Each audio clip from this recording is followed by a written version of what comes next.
გლოვთ, დიდი მადლობა. მოგესალმებით ვანო შოუ, მთავარი იუმორისტული შოუ, მთავარ არხზე.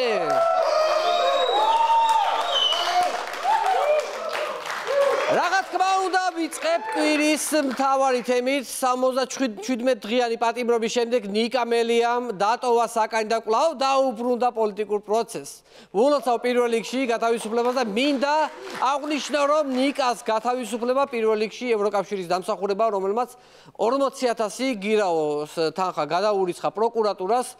თანხა კი ჩაურიცხა, მაგრამ ერთი დღის დაგვიანებით გამოუშვეს მელია პროკურატურამ განაცხადა, რომ ევროკავშირის მიერ ჩარიცხული ფული არ აისახაო. ქართული ოცნება ისეთ დღეშია, არ გამიკვირდება, ევროპარლამენტარებისთვის მიეწერათ, ბანკში გაშავებულები ვარ და კაზინოს ანგარიშზე ჩაგვირიცხეო. ხო არის ეს კაზინოს ანგარიშებით სარგებლობენ ადამიანები, ესენიც ეგრე არიან. ნიკა ძალიან დიდი შემართებით გამოვიდა ციხიდან, მან განაცხადა, რომ მე ოპოზიცია უნდა გავაერთიანო. შემო ნიკა, რო გამოხედი ისეთი ოპოზიციური გარემო დაგხვდა, იზღა დაგრჩენია, ნატრის ხეში სესილია თაყაიშვილი რო იყურება ესე გაურკვეველი. ვითარებით, მდგომარეობით, რომ აი არის ისო ვის მიმართოს დასახმარებლად, აი ესე თუ დაემხობი და აი ესე თუ დაიწყებ ყურებას. აი ეგეთი სიტუაცია გვაქვს ახლა. 2 დღის წინ სალომე სამადაშვილი წამოვიდა ნაციონალური მოძრაობიდან და გუშინ შეუერთდა პარტია ლელოს, მოკლედ ნაციონალურ მოძრაობას მანდარინის კანივით შემოეფრცხნა პარტიის წევრები, თან როგორ იცით, მხოლოდ კანივით კი არა. აი კანს რო გააცლა, მე თეთრებს რო აცლი შიგნიდან. აი ისე დაახლოებით, ხო ყველა აცლით იმ თეთრს აი შიგნით რო მანდარინის. მე თუ გითხავთ სამადაშვილის სწორ პარტიაში გადავიდა, სალომე უკვე გაიტანა თავისი პოლიტიკური ლელო, მან შეაღწია პარლამენტში და დაამიწყა ოპოზიციური ერთობა სალომე. არ მინდა ამის თქმა, მაგრამ პირიდან გადმომცვიდა თავის.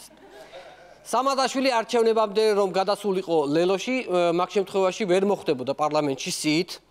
დაილოცოს ნაციონალური მოძრაობა რა, რამდენი პოლიტიკოსი დააფრთიანა, რამდენი პოლიტიკოსი. სხვათა შორის საჯარო სკოლასავითაა თვითონ ეს ნაციონალური მოძრაობის პარტია. თავიდან შედიხარ ნაცმოძრაობაში და მე უნივერსიტეტებივით ირჩევ რომელ პარტიაში ჩაირიცხო. პრიორიტეტებს უთითებ რა, ანუ როგი ნაცებში რომ შედიხარ, იქ პრიორიტეტად წერო რომელში გინდა მე გადასვლა და ანუ იქ გიწერია უკვე იცი სადაც უნდა გადახვიდე. მელიას გამოსვლის შემდეგ ნაციონალებმა დაიწყეს მსჯელობა შევლენ თუ არა პარლამენტში.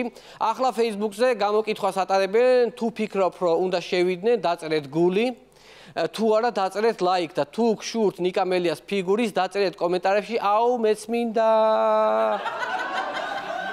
77 დღე მეც ჩავჯდებოდი ამ წონის გამო.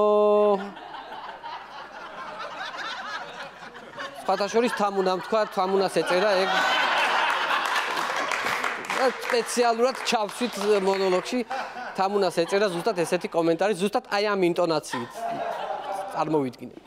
ნიკა მელიას პირველივე ინტერვიუს რომ მოусმინე, შევატყვე რომ აშკარად შეცვლილია ნიკა. რაღაცნაირად დადინჯებულია. აი მაგალითად მელიამ განაცხადა, მიუხედავად ყველაფრისა, საერთოდ არ არის გაბრაზებული გრიგოლ ვაშაძეზე და არც გიორგი ვაშაძეზეო. ვიმეორებ. მელიამ განაცხადა, რომ საერთოდ არ არის გაბრაზებული გრიგოლ ვაშაძეზე და გიორგი ვაშაძეზე.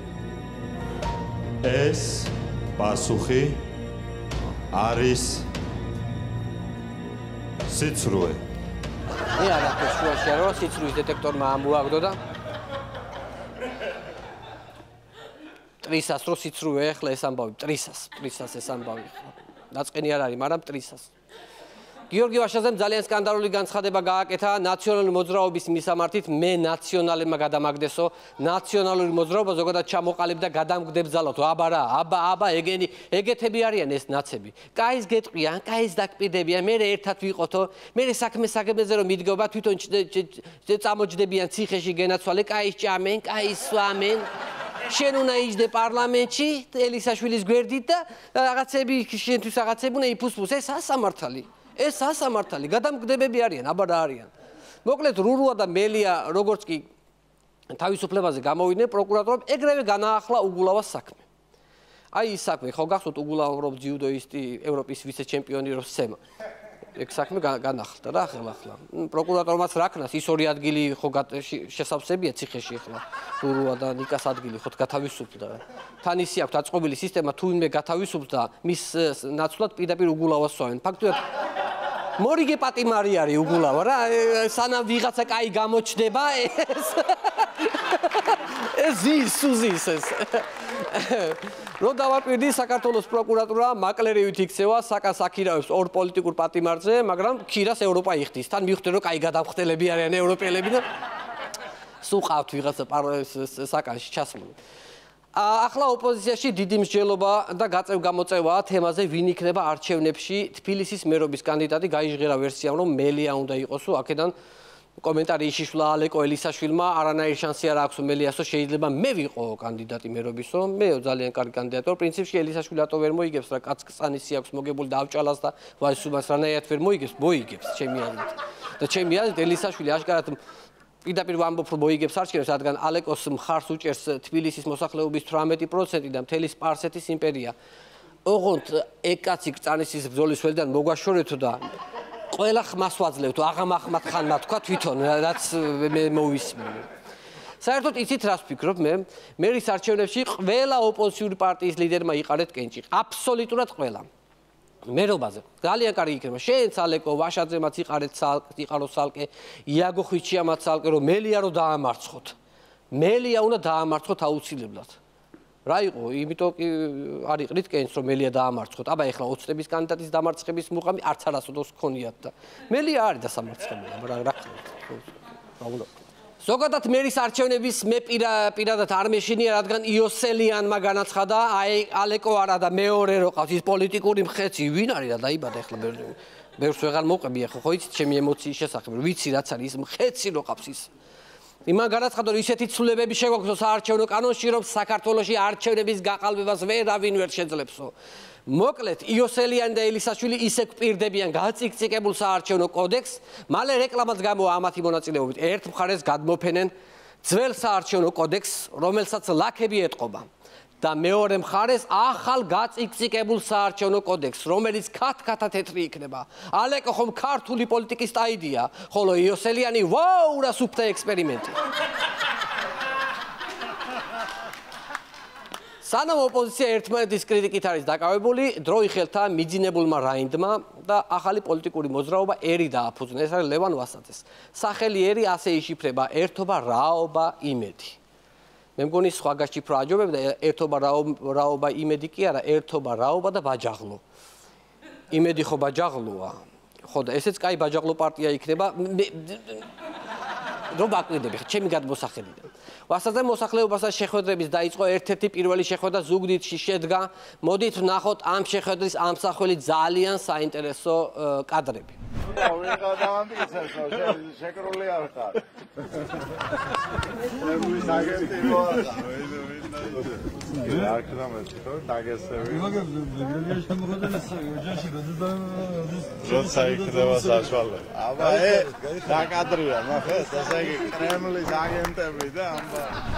ლევან ვასაძე და კლიმენტი კეკუტია არც ერთი იყო რაინდი და არც მეორე მარტვილელი ფანტომასი ორივე ბეტკრული კრემლის სცენარიშვილები იყვნენ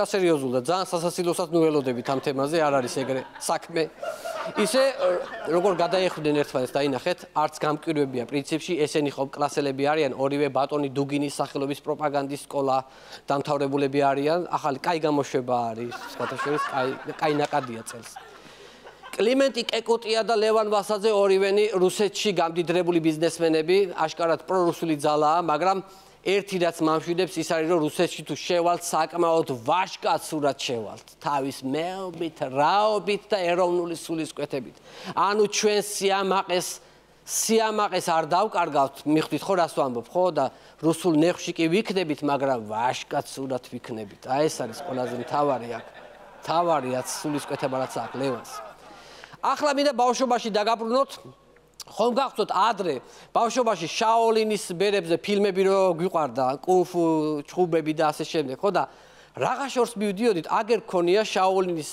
მონასტერი მარტვილში მოდით ნახოთ ეს ვიდეო ყველას ვეუბნებოდი, რომ ძმებო, თუ გინდა ჩხუბი, მოდით ჩემთან. აი ვარ ჯუდოისტი, სამბისტი, გინდა ჯუდო, სამბო, გინდა წესების გარშემო, მაგრამ ისე კი არ კამერების წინ. ვაშკად სურათ, მოდით. ეს ურცხვი ადამიანი ტელევიზორში გამოდის და ძიუდოისტი ვარო, სამბისტი ვარო, კუნფუისტი ვარო და რაცა ჩამოთვალა ეს საცოდავ დღეზე გაჩენილი ეს. თუ რამე უნდა, აგერ არ იყო წელიწადნახევარი. ეს მაგარია. ეს საცოდავ დღეზე გაჩენილი. ეს სასწაულია რა, ეს ბოლო კომენტარი არის სასწაული. ამ კაცის მამაოს ვიდეოები ძალიან მიყვარს. მინდა რომ გადაცემაში დავპატიჟო თუ ექნება სურვილი, ძალიან სახალისო იქნება. ესე იგი რა თქვა, ვარ ჯიუდოისტიო, სამბისტიო, წესების გარეშე შემიძლიაო. მოკლედ ეს კაცი იმდენ საბრძოლო ხელოვნებას ფლობს, წესით ადიდასის ანაფორით უნდა დადიოდეს.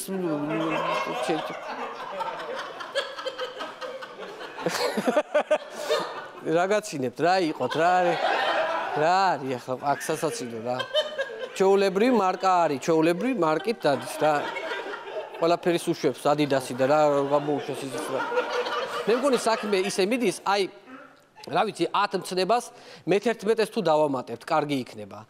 არა ესპარინგო მოყვას საშენსა. ნუ ერთ-ერთი ცნება რომ ესეც დავამატოთ. ესე იგი, ბერში ისე ცუდად არის საქმე. ამათ დაპირისპირებას რამე სპორტის სახეობად თუ აქცევთ ძალიან კარგი იქნება, რომ ყველას თავისი გულშემატკივარი ეყოლება თან, ძალიან კარგი იქნება და თან აღარავინ გაბრაზდება, ეცოდინებათ რომ სპორტია და ეგაა რა, ჩვეულებრივი ამბავია. თან მერე გამარჯვებულ სიმნის და ჩაურთავენ გალობას, კი ბატონო. საქართველოში დღე ღრმავდება ეკონომიკური კრიზისი, მაგრამ არ შეგეშინდეთ ძვირფასო მეგობრებო, ამ ეკონომიკური კრიზისის დასაძლევად არაჩვეულებრივი გეგმა შეადგინა ჩვენმა ხელისუფლებამ, რისთვისაც მას დიდი მადლობა.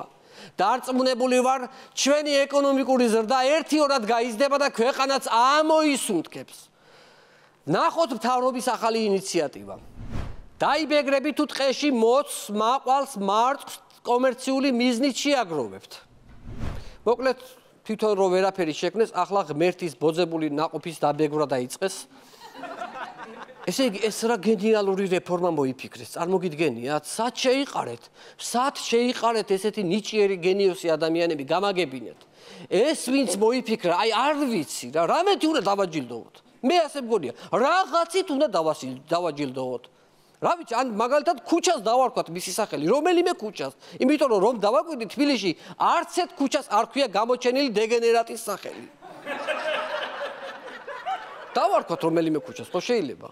ეს ისეთი სერიოზული ამბავია, რომ აუცილებელია ცალკე სამსახურების შექმნათ. მე მაყვლის და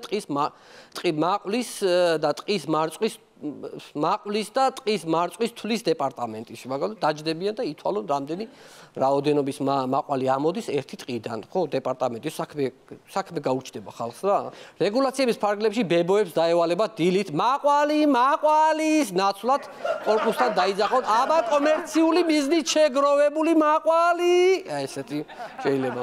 ესე იგი, ქვეყანაში არსებული მდგომარეობა რომ შევაჯამოთ, მაყვალი დაბეგრილია, მთავრობა კმაყოფილია, ოპოზიცია დაყოფილია, ლევან ვასაზე გაჩოხილია, ხალხი მშიერია, ბენზინი 3 ლარია, დოლარი 3.5-ია, მამაოები ჩხუბობენ. მოკლედ ისეთი სიტუაცია ქვეყანაში, რომ რამდენიმე ღმერთი თუ არ დავამატეთ, ერთი ღმერთი ფიზიკურად ვერ გვიშველის, ვირფასო მეგობრებო. ამას აი დანამდვილებით გვეუბნებით. ვერ გვიშველის ერთი ღმერთი, რამდენიმე უნდა დავამატოთ, სხვა გამოსავალი არ არის. დიდი მადლობა. ჩვენ შოუს მუსიკალთა აფორმებს ბენზინით ამონალეპო